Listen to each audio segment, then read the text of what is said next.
V odvetnom štvrťfinálovom zápase o slovenský pohár vo futsale hostil novozámocký Sventex v utorok 18. marca Pinerolu Bratislava, účastníka prvej futsalovej ligy. Vo veľmi dobrom a vyrovnanom zápase padol prvý gól už v prvej minúte po peknej strele Mlynára.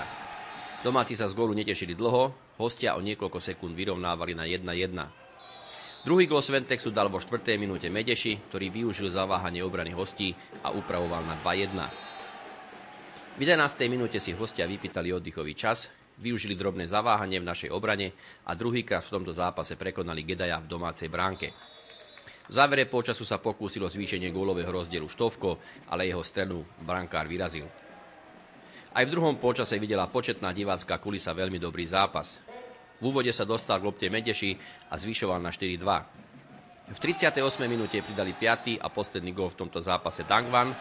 Pokúšali sa aj Bukovič a Mlynár, ale ich strely končili mimo bránky. Záverečnú deľovku poslal na bratislavskú bránku kapitán domácich Horňáček, ale na stave 5-2 sa už nič nemenilo. Sventex po 2 vyhratých zápasoch postupuje do semifinále slovenského pohára vo futsale.